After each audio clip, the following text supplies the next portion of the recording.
आज की इस वीडियो में हम लोग बात करने वाले हैं आपके ड्रोन से रिलेटेड। आपका ड्रोन क्यों स्टेबल फ्लाई नहीं करता है, आपका ड्रोन ज़्यादा हाइट पे क्यों नहीं जाता, आपका ड्रोन क्यों फ्लिप करना चालू कर देता है अचानक से।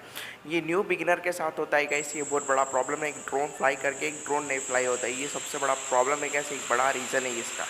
इस पॉइंट की वीडियो में आज मैं बात करने वाला है ऐसा अपने ड्रोन्स के साथ ही क्यों होता है ये सब बड़े प्रॉब्लम्स।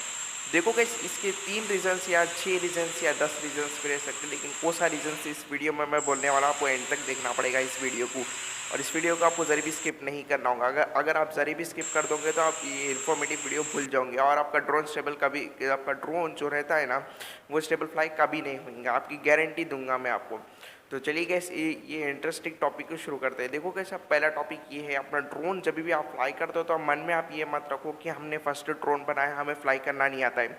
अगर आप ये मन में ऐसा रख लोगे तो फ्लाइट कभी नहीं कर सकोगे ड्रोन को, और ड्रोन उड़ा भी नहीं सकोगे। तो आपको नेगेटिविटी नहीं करना है, पॉजिटिविटी से आपको सोचना है कि हमें अब ड्रोन बना लिए तो चलो उड़ाएंगे, ये पक्का उड़ेगा। तो गारंटी देता हूँ इसको 100% उड़ेगा, लेकिन 99% में कभी कभी नहीं उड़ता है, ऐसा पॉजिटिविटी रखने के बाद भी। क्यों? वो तो अपने ड्रोन्स में कई कई क्या क्या सारे प्रॉब्लम्स रहते हैं। देखो कैसे, अपने ड्रोन में जो प्रॉब्लम रहता है, बेसिक जो प्रॉब्लम रहता है उसका फ्रेम रहता है, सेकंड रहता है उसका प्रोपेलर रहता है, सेकंड और थर्ड उसका BLDC मोटर का क्वालिटी रहता है, क्वालिटी डिपेंड कितना रहता है उसका। सेकंड उसके मेन जो हार्ड बोलते हैं KK 2.1 फ्लाइट कंट्रोलर, वो ओरिजिनल रहता है, ये डुप्लीकेट रहता है, क्लोन रहता है, वो अपन को तो नहीं मालूम रहता है। वो कौन सा फ्लाइट कंट्रोलर रहता है जिससे कि हमारे को मोस्ट स्टेबिलिटी मिलता है। देखो गाइस, तो आपको मैं बता दूंगा, कुछ कुछ केसेस में कुछ कुछ बंदों का ड्रोन नहीं उड़ता है, कुछ कुछ लोगों का ड्रोन नहीं उड़ता है, कुछ कुछ लोगों का ड्रोन फ्लिप कर देता है, कुछ कुछ लोगों का तो ड्रोन ऑटोमेटिक क्रैश करता है, लेकिन वो कभी भी ड्रोन्स को फ्लाई नहीं कर सकते। क्या प्रॉब्लम है ड्रोन में, मैं बोल दूंगा। देखो कि अब जब भी एक नया ड्रोन बनाते हो तो फर्स्ट आप उसको रिसर्च नहीं करते हो कि आखिर उसमें अभी क्या क्या प्रॉब्लम्स निकलने वाले अपने ड्रोन्स में। आप नए यूट्यूबर का देख के आप ड्रोन बना लेते हो, लेकिन उसके बारे में आप रिसर्च नहीं करते हो। प्रॉपर रिसर्च करना पड़ता है इसे ड्रोन बनाने के लिए। क्यों बोले तो ड्रोन बनाने के लिए आपको इन्वेस्टमेंट करना पड़ता है। वो तो फ्री कॉस्ट पार्ट्स तो नहीं मिलेंगे आपको, इन्वेस्टमेंट करने से आपको कॉस्टली पार्ट्स मिलेंगे। तो आपको पहले एक रिसर्च करना होता है कि अपना ड्रोन फ्लाई हो सकता है या नहीं हो सकता है, अपना ड्रोन उड़ सकता है या नहीं उड़ सकता है। देखो कि अपने ड्रोन में बेसिक प्रॉब्लम्स रहता है उसका प्रोपेलर। जब भी अपन ड्रोन फ्लाई करने को जाते हैं तो अपना ड्रोन सक्सेसफुली तो उड़ता है, सक्सेसफुली तो उसके मोटर सारे क्लैप रहते हैं, ACC क्लैब्रेशन भी सक्सेसफुल रहता है, लेकिन जो उसका प्रोपेलर रहता है वो उसमें दिक्कत कर देता है। समझे ना? इस प्रोपेलर रहता है ये छोटा सा, मैं आपको बता दूंगा, सिर्फ ये चीज़ का इस लिटरली बोल रहा हूँ मैं आपको, ये प्रोपेलर बस अपन ड्रोन के नए उड़ाने का रीज़न है। और कोसा भी इसमें अभी है, कई सारे इसके प्रॉब्लम्स है, रीजंस भी है। मेरे पास भी ऐसा वाला ड्रोन है, देखो गाइस ये वाला, तो भी मैं इसे एडजस्टमेंट करा, अभी तक मैं इसे तैयार करके बनाया। तो अब मैं बता दूंगा इस प्रोपेलर में क्या ऐसा प्रॉब्लम रहता है। देखो कि इस प्रोपेलर में जो वाइब्रेशन प्रॉब्लम रहता है, इसको वाइब्रेशन बहुत करता है। जब भी अपन ये जो 60-70 रुपये का जो इंस्टॉल करते हैं अपने ड्रोन में, तो ये वाइब्रेशन इतना प्रोड्यूस करता है, तो अपने BLDC मोटर तक वो वाइब्रेशन प्रोड्यूस होता है, फिर BLDC मोटर से होकर अपने फ्रेम में वाइब्रेशन प्रोड्यूस हो जाता है। फ्रेम में जब वाइब्रेशन हुआ तो अपने जो KK 2.1 जो फ्लाइट कंट्रोलर के अंदर के जो सेंसर्स रहते हैं वो भी वाइब्रेशन करना प्रोड्यूस कर देते हैं। आपको सभी अच्छा महंगा फ्लाइट कंट्रोलर डालो, लेकिन आपका जो जो बेसिक जो प्रोपेलर रहता है वो वाइब्रेशन नहीं करना होगा वहाँ पे। अगर वो वाइब्रेशन करेंगे तो आपकी किस्मत फूटी, अब ड्रोन नहीं उड़ेगा, कभी फ्लाई नहीं होगा, ख़त्म गया, समझना। कभी भी आपका जो प्रोपेलर है अगर वाइब्रेशन भी कर रहा है, आप ऐसा गलत प्रोपेलर ले लिया, आपको नहीं मालूम होती इन्फॉर्मेटिव नई जानकारी, आपको नहीं मालूम आपका प्रोपेलर और भी वाइब्रेशन कर रहा है, तो आपको एक ही काम करना होता है, अपने जो प्रोपेलर को वो बैलेंस कर लेना होता है। देखो कि इसमें यहाँ पे सेलो टेप लगा के रखाऊंगा, आपको फोकस नहीं हो रहा होगा, देखो। तो ये बड़ी मुश्किल है गई, लेकिन सेलो टेप लगाने के बाद भी ये अच्छा बैलेंस नहीं होता है।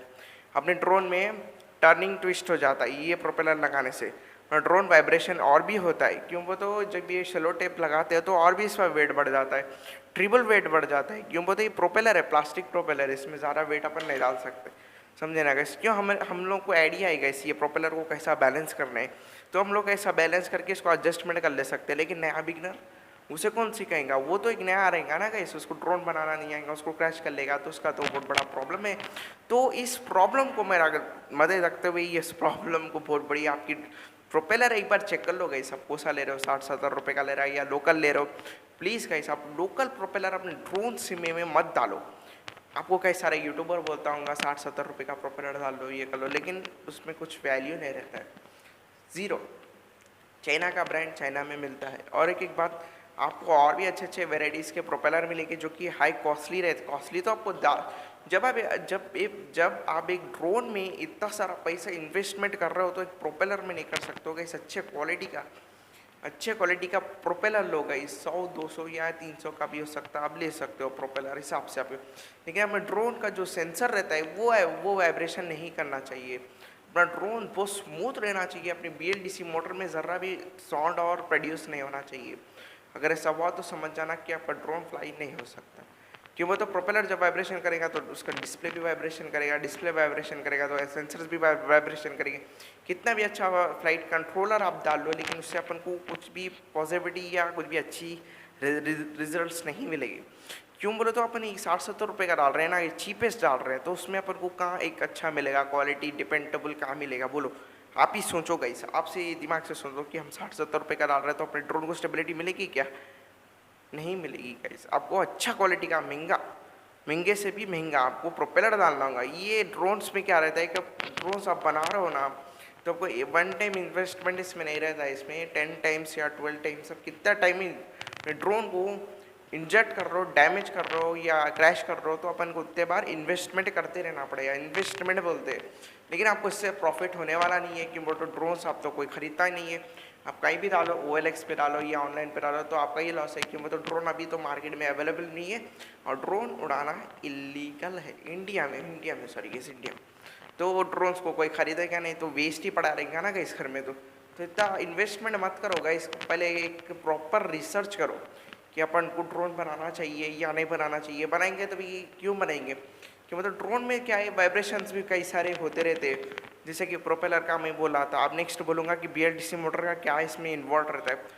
कुछ बंदे क्या करते कि थोड़े छोटे स्क्रूस लगा देते, 1-2 स्क्रूस लगा देते, चलो हो गया, 1-2 लगा लिए, उड़ जाएगा ड्रोन। ऐसा नहीं करना है कि जो पैकेट में जितने स्क्रूस आते हैं आपको मैक्सिमम उतने स्क्रूस अपनी BLDC मोटर में लगाना होता है। अगर आप ऐसे गलती कर देते हो तो आपका ड्रोन पक्का क्रैश होता है और पक्का वाइब्रेशन करता है। क्यों? वो तो जो स्क्रूस लोग देते हैं तो वो स्क्रूस से में ऐसा क्या रहता है, वो तो स्टेबिलिटी रहती है कि वो मोटर को एकदम घट बिठा के रखते हैं, जबकि आपका ड्रोन जो रहता है वो अच्छे से सक्सेसफुल फ्लाई करता है।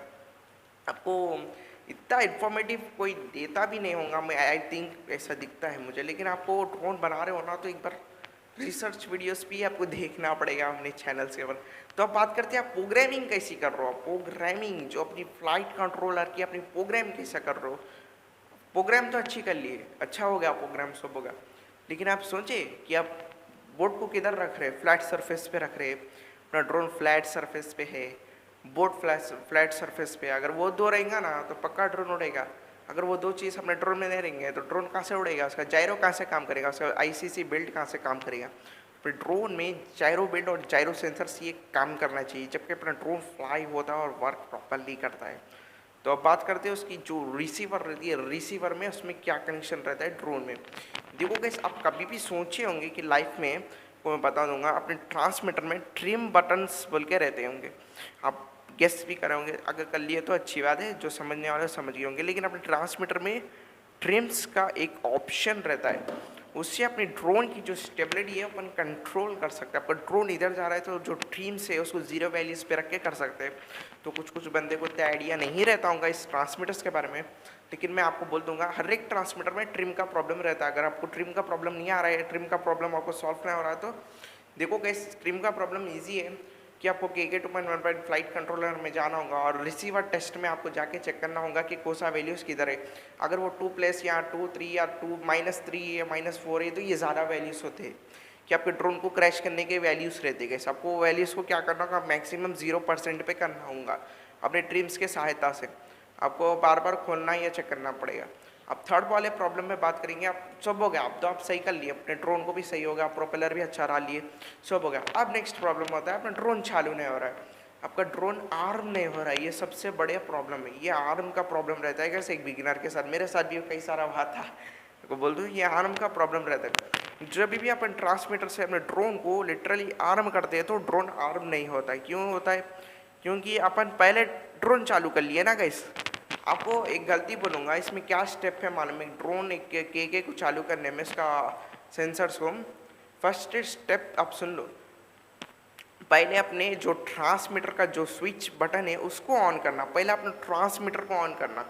जब ट्रांसमीटर ऑन हो गया तो सक्सेसफुली अपने ड्रोन को ऑन करना, जब कहीं दोनों के बीच में कोलैबोरेशन सक्सेसफुल होता। अब पहले ड्रोन ऑन कर लिए फिर ट्रांसमीटर बाद में ऑन कर लेंगे तो इसमें क्या वैल्यू रहेगा, समझिएगा, इस समझना भी चाहिए। क्यों बोलो, तो जब रिसीवर रहता है वो ट्रांसमीटर को कहाँ से कैच करेंगे। जब आप ट्रांसमीटर पहले आप ड्रोन ऑन कर लिए तो ट्रांसमीटर क्यों ऑन कर रहे हो, रिसीवर उसका सिग्नल नहीं कैच कर सकता। गाइस रिसीवर कंफ्यूज हो जाता है कि वो ऑन कर रहा है या ये ऑन हो रहा है, ये कर रहा है या वो करूँ, क्या करूँ मैं, डिसाइड नहीं कर सकता है। तो आपको डिसीजन लेने के लिए जो केके का जो मैनिफिकेशन है वो क्या करता है, अपने ड्रोन का जो ट्रांसमीटर है उसमें स्विच बटन देता है।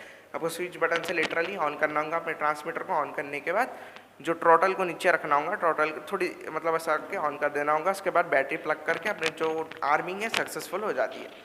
तो बेसिक नॉलेज आपको इतनी भी नहीं रही, थोड़ी आई होंगी आप बेसिक नॉलेज, जो कि नया बिगिनर देख रहा होगा तो आपको भी सुनो। ड्रोन बनाना इतना आसान नहीं है, ड्रोन का जो रिस्क रहता है बहुत ज़्यादा रहता है गाइस। कभी अपना ड्रोन क्रैश हुआ तो अपन को नुकसान तो झेलना पड़ता है, क्यों तो एक प्रोपेलर कई सारा महंगा रहता है, आपको भी मालूम है। तो एक ट्रांसमीटर से ऐसा ऑन कर सकते हैं अपन। तो ऐसे इतने सारे प्रॉब्लम्स है कि ड्रोन्स में कि रिलेटेड आपको कोई यूट्यूब पे ऐसा नहीं बोलेगा कि ये प्रॉब्लम है अपने ड्रोन में, वो प्रॉब्लम है।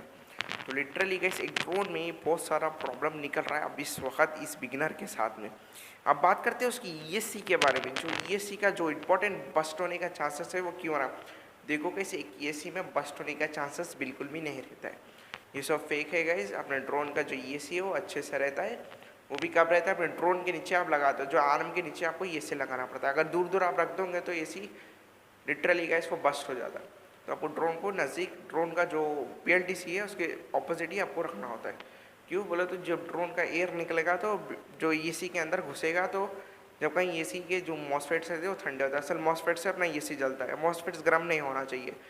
टेम्परेचर मैक्सिमम 1-2% रहा तो चलता है, लेकिन और भी गर्म नहीं होना चाहिए। अपना उंगली टच करे तो जलना नहीं चाहिए। अगर वैसा रहेगा तो आपका ड्रोन का गया, समझ सब चल जाते इलेक्ट्रॉनिक्स पार्ट्स। ऐसा आपको कंट्रोल में रखना पड़ेगा गाइस। अपन के ड्रोन को कंट्रोल और मैन्युफैक्चरिंग मतलब डे एंड मतलब आप ड्रोन नहीं उड़ा रहे हो तो आपको बैटरी चेक करके रखना पड़ता है। बैटरी कितनी निकल रही है, बैटरी का पावर कितना निकल रहा है डे बाई डे, बैटरी कितना प्रोड्यूस कर रही है, पावर कितना कंज्यूम कर रही है बैटरी, एक दिन में कितना कंज्यूम कर रही। चलो आप 4 दिन के लिए ड्रोन नहीं उड़ा रहे हो तो 4 दिन का जो वोल्टेज ड्रॉप हो जाता है, निकल जाता है बैटरी में से, वो मैक्सिमम गाइस नई बैटरी के साथ बोल रहा हूँ, नई बैटरी के साथ अगर आप 4 दिन नहीं उड़ाते हो तो मैक्सिमम कितना निकल जाता है बोलो तो आप 12.6 वोल्ट फुल चार्ज हो जाता है ना, तो 11.1 वोल्ट हो जाता 4 दिन के अंदर गाइस। आप ड्रोन नहीं उड़ाए तो भी 11.1 वोल्ट हो जाता। आप फिर चार्ज करके नहीं रखे, आप भूल गए तो 10.5 वोल्ट हो जाता। इसमें अपना बैटरी ख़राब हो जाता गाइस। अगर आप 10.5 वोल्ट कर दोगे तो आपका ड्रोन लिटरली आपका जो बैटरी है कभी चालू नहीं होता और कभी चार्ज नहीं होता और कभी फ्लाइट टाइम नहीं देता और कभी इंक्रीज नहीं होता है फ्लाइट टाइम। अगर आप 10.5 वोल्ट पे कर देते हो तो आप 11.1 वोल्ट पे करते हो तो उसका बैलेंस वोल्टेज वही है, बैलेंस वोल्टेज और करेक्ट वोल्टेज वही है। अगर आप 10.5 वोल्ट पे कर दोगे तो डिस्चार्ज वोल्टेज है, वो डिस्चार्ज वोल्टेज है, अपना जो बैटरी है वो वेस्ट हो जाता है। अगर आप 10.5 वोल्ट पे करते हो तो वो चार्ज भी नहीं होता है, चार्ज हो भी गया तो लेकिन वो फ्लाइट टाइम नहीं देता है। जब आपको अच्छा नई बैटरी जो रहता है वो 24 मिनट्स उसका तो फ्लाइट टाइम था, तो आप ऐसा करने के बाद जरा प्रॉब्लम होने के बाद वो कम से कम आपको 24 मिनट्स उड़ रहा था, लेकिन आपको कितने मिनट्स उड़ेगा मालूम, ओनली 10 मिनट्स, 10 मिनट्स का फ्लाइट टाइम दे देता है। क्यों, आपने गलती कर दिया था ना कि 4 दिन ड्रोन आप नहीं उड़ाए, तो 4 दिन का जो बैटरी लॉस हो गया था वो कितना हुआ था 11.1 वोल्ट हो गया। तो अब चार्ज भी नहीं करे, उसको चार्ज नहीं करे तो 10.5 वोल्ट हो गया, तो इसमें डिस्चार्ज रेट कम हो जाता है और उसका बैलेंसिंग पोर्ट में से आउट हो जाता है। जो बैलेंस जो वोल्टेज रहता है वो कंपनी से वो आउट हो जाता है, तो अपना बैटरी जो रहता है वो वेस्ट हो जाता है। तो फिर आप ऐसा नहीं बैटरी खरीदते, कब तक खरीदते हो गाइस, आपको एक प्रॉपर वे में समझ जा रहा हूँ गाइस। आपको मैक्सिमम 11.1 वोल्ट पे अपना बैटरी को रखना चाहिए, ना कि 10.5 वोल्ट।